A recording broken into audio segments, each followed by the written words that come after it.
All right, joining me via Zoom. Had him on a few times now. We've done this quite a bit. Head coach Arkansas needs no introduction. Second season, just trying to get in a season, but positive vibes only. Coach Eric Musselman, what's going on, man? How you doing? I'm doing great, AT. Thanks so much for having me on. Well, thank you for coming on. And I think the last 2-3 years, you and I have talked on the podcast before the season. And this is obviously, look, it's different. It's unprecedented. But like I said, positive vibes only. You know, there was so much uncertainty there in March, April, May, whatever. How good has it been just the last few weeks? I know you're a structure, schedule, discipline guy.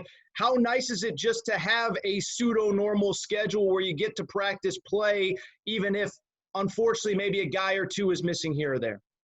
Yeah, I mean, we just want to play. I mean, you make a great point. I mean, we went through we've had one pause, where we paused for a week or whatever.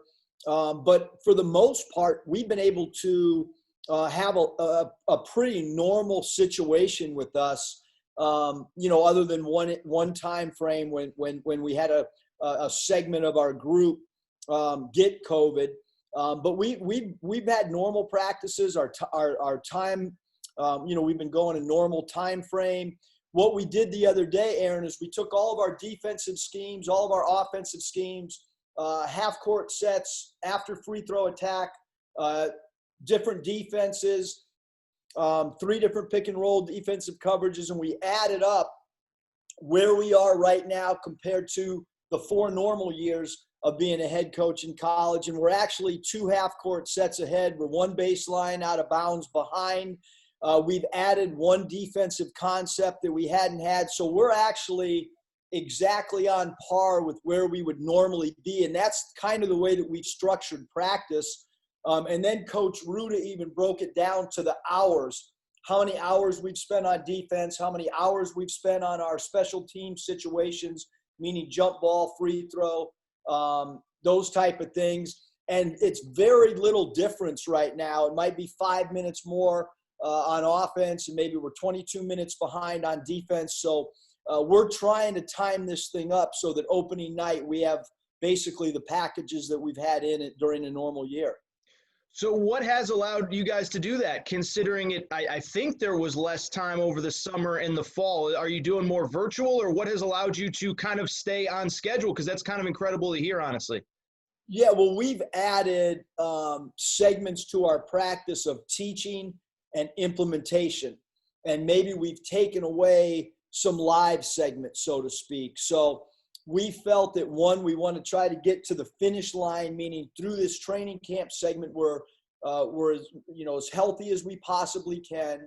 And so when you want to be healthy, sometimes that means backing off of live segments or not having, a lot of full court segments. And so we've tried to do our breakdown stations where we're implementing concepts, maybe 5-on-0 more than maybe in the past we might have used 3-on-0 or 2-on-0 breakdown stations. So, but from a scheme standpoint, we didn't want to feel like we were handcuffed going into game 1. What has your message to your guys been? I mean, you guys fortunately were able to bring back your guys pretty much from the beginning, but obviously, look, we're in an unprecedented time, and it sounds like for the most part, knock on wood, things have gone good. But it's a different preseason, but it's also a different social experience for your players once they leave your facility and all that. What has your message been to them to make sure that you do get to the finish line of the season and then eventually the finish line of the actual season finishing up in March? I think the big thing is just continue to educate. Every single day, talk about social distancing. Every single day, talk about wearing a mask. Unfortunately, my son got COVID, and he probably wears a mask more than anyone in the office. And sometimes you can do all the right things and still get this thing because you might not know where it came from. And I've been on social media wearing a different sports mask every day, but just because you wear the mask and you try to, do everything right doesn't mean it's going to happen. And certainly when you talk about student athletes on a college campus, you really do have to be as self-disciplined as possible but sometimes even the most self-disciplined people can end up with COVID. So you just never know. And if somebody does have to miss practice, maybe someone's got a symptom for one day, and he's got to go get tested, and the test comes back and he doesn't have it. It might just be a normal cold. You know, as a coach, you just got to be flexible and move with whoever's available on that particular day. Do you at all, one thing I know being around your programs is, you preach competitiveness and every day you're competing for your job. You don't ever want anybody to get sick, but is that one of your messages to maybe a young guy? Hey, fill in the blank is out today. He might be out for 2 weeks quarantining. You want this opportunity. This was presented to you kind of the way, whatever the circumstance was that you got the opportunity, it's here. Are you going to take advantage of it? Yeah, we all know if you don't know the Wally Pipp story, it's a good one to go read, because obviously, the mentality, or you take a minor league mentality, like a G League mentality. When a guy gets called up, that means new opportunity for somebody else, and everybody's replaceable. That's just kind of how it is. If I get COVID, Coach Patrick's got to step up, and the rest of the coaching staff's got to step up for that time frame. And if a player is out with an injury or out with a sickness, somebody else gets a new opportunity. And that's why, to me right now, roles are going to constantly fluctuate. They're going to constantly change, and you've got to be ready. You got to put yourself in game mode every single day you walk into the building. I was thinking about this. You mentioned the G League, the minor league. We've seen in football a lot where a football game might get canceled on a Monday or a Tuesday, and a football team might have to reschedule and play on Saturday, a team that wasn't on their schedule. You live that life. I mean, do you think your background at all matters at a time like this where, you might be scheduled to play Tennessee on a Saturday, they cancel, but Vandy's available because their opponent canceled, and you got to play Vandy on 2 days' notice. I mean, have you given it that much thought? Because I was kind of thinking about your background might uniquely suit you for this season. Yeah, I think it does, actually, Aaron. I think, like when I talk to other coaching friends at other programs, and they're kind of complaining about stuff, and it's like, come on, dude, like, we're going to practice. Let's go down there and get better. And I don't think that you can worry about what's going to happen tomorrow. I think you got to just go coach your team today. If you're a player, you got to do your academics, handle that the best you can, because that's all new with all the virtual academic things, and that presents a problem for some student athletes. And even my younger son, Matthew, at the University of San Diego, it's much more difficult for him to take a virtual class because it requires self-discipline rather than going into a classroom and there's face interaction with the professor. But I think certainly with coaching right now, regardless of sport, come on, man, we get an opportunity to go hit the floor. Let's go hit it. Let's have some fun, and let's get after it. Yeah, no, I mean, I've taken the same approach, when sports came back in August and we went from nothing to everything in a week. It was overwhelming at first, but you're like, shit, dude, there's some games on. I'm fired up. Let's watch some games. So, all right. So for people who listen, we're going to have a ton of Arkansas fans listen to this. I know they've spent all off season breaking down the depth chart, looking at the depth chart. But for people who aren't as familiar with your roster, obviously a ton of new faces, but a ton of talent. I mean, what do people need to know about this version of the Razorbacks as opposed to maybe watching last year? Well, certainly I think we're a work in progress, AT, and we don't what is our identity? I don't really know. Who is our go-to player? I don't really know. But I do think that stuff starts to evolve as well. The one area that I don't quite feel as comfortable with is knowing each other as people off the floor, both teammates, coaching staff, because of COVID, and you're not allowed to have the whole team really over to your house to have a barbecue. And so I think that's made this thing problematic. And then when you start looking on your road trips, where you want to shorten the length of time you're on the road, how are you going to eat on the road? All those things are part of your discussion as well. And does that also take away from team bonding? In other words, when you land in an opposing city, are you going to take 2 buses instead of 1? Well, that's another time frame where you get to know each other and laugh. And And so there's just all these different things that are coming up that you've got to try to think about who we are as a team. Getting back to that, we got 4 freshmen, 3 grad transfers, a couple guys back from last year in Desi Sills and Ethan Henderson. And then we have obviously some guys that sat out last year, J.D. Note, Connor Vanover. So we've got these different fragments all trying to come together. We're going to have a scrimmage this week, that'll be live streamed, and that'll give the guys an opportunity to get into Bud Walton and compete. But I think our roles are evolving. Some of the things we've done, AT, this preparation as opposed to some of the others, every single time a player takes a shot in practice, it's charted. Every time we go live, it's charted, full stats. Even if it's a 3-minute pick and roll segment where we're going our defensive coverage against our pick and roll offense, that's charted. Because I want the players to kind of, hey, and I send them the stats after every practice. They get every single stat because I think the natural thing is, hey, we have so much depth, and but still you gotta form roles to have a basketball team. So I want to bounce back to what you said about kind of the off the court stuff, because that's one thing that you've always emphasized in your program. And I remember last time we spoke, which was the middle of the summer, middle of the pandemic, you were hosting post Last Dance watch party conversations and all that stuff. But how are you finding that balance of just, it really is crazy, but just getting the guys to know each other, because you have, literally in your program, you have guys ranging from 22, 23, been in college for 4 years to 18 years old that have never lived outside of mom and dad's house. And I know they've been on campus 3-4 months now, but how have you guys been doing it? Because it's one of those things that I don't think anybody really thinks about, but basketball is a team game. It helps if the 5 guys on the court like each other, know each other, trust each other.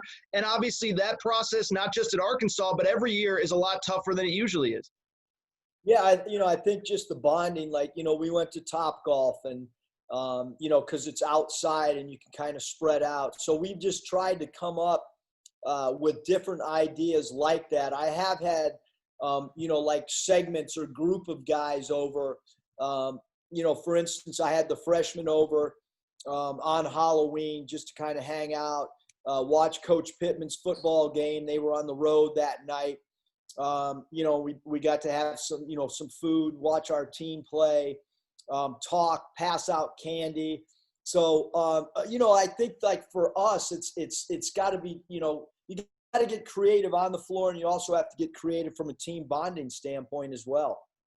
How'd you hit him at Topgolf? You don't strike me as a golfer, so that's why I got to ask. AT, I'm so bad in golf. I've never played it, but you know what? I'm not that bad. Oh, come on. Look at you, little sick brag. No, I've never picked up a stick, but, I was hitting it 280 right down the fairway. Yeah, go ahead. I'm not that bad. I actually, before we went with our team, Coach Brad, our golf coach, we took our wives, and I went with Brad, and he gave me some helpful tips. And then I went with the team because obviously I don't want to embarrass myself in front of our guys. I'm not that bad after a sit down with the golf coach. Okay, I got the scoop of that. No, it's crazy because I worked at a golf. And our golf team is pretty impressive too. They are studs. That's really funny. No, I worked at a golf course for 3 years when I was in college, and I got worse every year. And it is crazy, by the way. Golf Pro helped me one day. I was hitting them straight down the fairway, felt like freaking Tiger over there. And then, next thing I know, he leaves, and 10 minutes later, I'm shanking him to the right. So anyway, yeah, you don't strike me as a guy that's going to spend all summer long, on the tee box and, on the 19th hole letting loose, so that's why I had to ask. So. Yeah, and the problem is I live where I live right now is the Blessings Golf Course. They just had the SEC tournament on the Blessings. Last year, the men's and women's NCAA championship was on the Blessings Golf Course. I literally live in this neighborhood with one of the most beautiful golf courses in the country. And then I grew up right above La Jolla Country Club and a few miles from Torrey Pines. So, you would think that I would golf, but somehow I found my way to La Jolla Rec Center and played pickup ball instead of hitting the golf ball. Were you the only one there, just by yourself, just shooting, Yeah. shagging? Because everybody else got to be on the course or at the beach, man. Yeah, people were either surfing or golfing, and I'm out there all alone, La Jolla Rec Center, just shagging balls on the blacktop. I could see you, the Pete Maravich behind the back passes to a square on the wall, all that stuff for days on end. But what else? I mean, so like we're literally entering such an unprecedented season. By the way, I would ask, how's my boy Anthony Ruda holding up? Because, you know, this is the guy that puts together your schedule. It's been start-stop, and, you know, something I've talked about on this podcast with other people and, you know, kind of in the broader context of college basketball is the out-of-conference is so challenging because, you know, different leagues have different testing policies. Some people think that your league is not your league as the SEC, but, you know, an opponent's league, you're not testing enough. You're testing too much. We're only going to test on this day. You got to test on that day. And so it's created all sorts of chaos. But, you know, the schedule's out. It came together. The SEC announced their schedule. Is it just good to know, at least as of now, who you're playing, when you're playing again, to get back to some semblance of normalcy? No question. I mean, getting back to Coach Ruda, I mean, we had some unbelievable conversations because, you know, the first thing is strength of schedule. So he's done an incredible job of putting us in a position to be an at-large team really for 5 straight years. Mm-hmm. You know, the first year at Nevada, we were not good enough to be an at-large team. But from a schedule standpoint, you know, we did not win the Mountain West tournament a couple years and had to get in as an at-large team as a mid-major, which is not easy. And even last year, our strength of schedule, having a game at Indiana that we won, having a game at Georgia Tech that we won, those games put us at least in the conversation to be an at-large. And this year we took a different approach. Our approach was, how do we just get games in? And let's forget all the nonsense about computer rankings and all that. How do we get the teams that are the closest to us that can be good teams? For instance, a team like North Texas that we think is a really good team, has a chance to win their league. So we want to try to have as strong a schedule as we can, but to try to do that, AT, where people can get here on buses and you limit the risk of losing a game. No, it's been surreal to watch, and I'm glad everything's everything's kind of set up. What do you make of the SEC? Have you had a chance to look? I mean, there is so much talent in that league, and you know you've been through it now, year one. Some of the teams return a lot, some of the teams don't, but they recruit really well. Just your overall impressions of the league after 1 year and going into another year where there's a lot of really, really talented ball clubs. Well, I mean, the SEC every night is difficult to win, whether you're home or road. A lot of well-coached teams. You know, the league's got length. The league has shooting.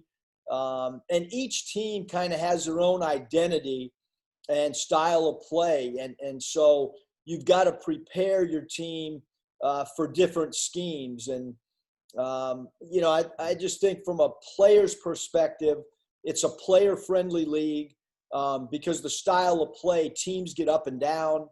I think it's the closest resemblance of a league to the NBA. I really do. As you watch other leagues across the country, I think our league plays the style that resembles professional basketball the most. And like I said, you look at the coaches in this league up and down, just some incredibly great X and O coaches. I was done talking hoops, but you just brought up something interesting. So you say stylistically it most resembles the NBA. I don't want to steal your recruiting pitch and give it to 13 other teams, but I'm guessing that's probably a pretty big sell when you get on Zooms and phone calls with kids.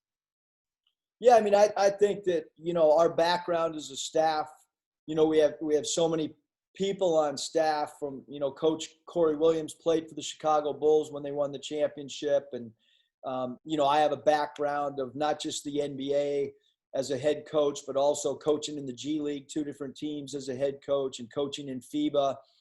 So any area that a player is going to leave once he's done with college, I've kind of experienced those. which very few people in college basketball have actually done it.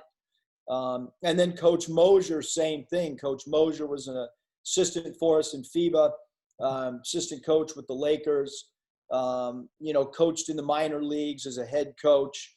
And then David Patrick has been with the Houston Rockets. And so we just have so many people on staff with a pro background. And even Coach Ruda was with Fort Wayne Mad Ants. So a lot of people that have a background of pro basketball for sure on our staff.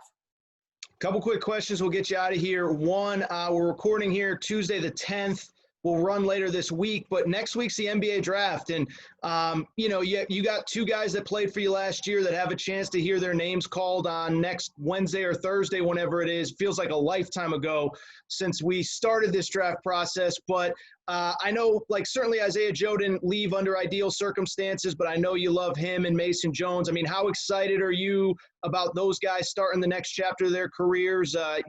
Any thoughts on how they fit in the NBA? Because I think both, with the way the NBA is going and the way each can kind of fill the basket in their own unique way, will have value to somebody in that league. Yeah, I don't think there's any doubt. I mean, we're happy for both those guys. I think that each player, when they feel like the time is right for them to play pro basketball, as a coaching staff and as a program, you've got to support those two guys or whoever it may be. And just promote them as hard as you possibly can and sell their strengths to people in the NBA. We feel like both those guys are going to get drafted, which would be awesome for them individually. It would also be great for our program because those guys are underclassmen too. You're not talking about players that are seniors. Those guys have high upside, both of them. They both bring different things to the table. Isaiah Joe is a much underrated team defender. He's an excellent defender. Obviously, he's got great shooting range. The NBA values the three ball so much. And then Mason Jones, a guy that we put the ball in his hands, an incredible creator off the bounce, an underrated passer. I look at Mason like he's got some point guard skills, but a guy that can, he led the nation in free throws attempted. And so when you think about the three ball and drawing fouls, two things that the analytics people that are running so many front offices right now, he provides that aspect. So both guys, I think, got a great opportunity to get drafted and have great NBA careers. One thing you and I always talk about is the impact that other coaches have had on you, not just in basketball, but across sports. I remember you talking about Mike Lombardi, when he was with the Raiders. You mentioned Sam Pittman, and obviously we're recording here a day after we find out that he won't be on the sidelines this weekend in Gainesville. But, I mean, the story of the Razorbacks football team is unbelievable. I mean, have you had much time? I mean, obviously, given the circumstances, we're probably not spending as much time around others as we would like. But have you had a chance to pick his brain? Because that guy has been incredible through 6 games as the Arkansas football coach. Yeah, I mean, when you think about nationally – in college football right now, he's got to be up for National Coach of the Year. The way that he's turned around the program's absolutely insanely cool to watch. They play so hard. They play with an incredible amount of passion. You can see the trust that the players have with the coaching staff. I mean, the trust and the bond. And then Coach Pittman's got this way about him that I mean, you just love him. You can't help but love him. And I can't wait for his press conferences for something new, whether it's the jukebox, whether it's the yes, sir phrase.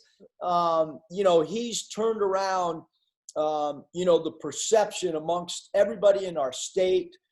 And this program, meaning our athletic program, what Hunter Yurichek's done with the entire athletic program's incredible. I mean, Coach Van Horn with the baseball team, and I mentioned our golf team, both men's and women's, incredible. Our soccer team just won the SEC.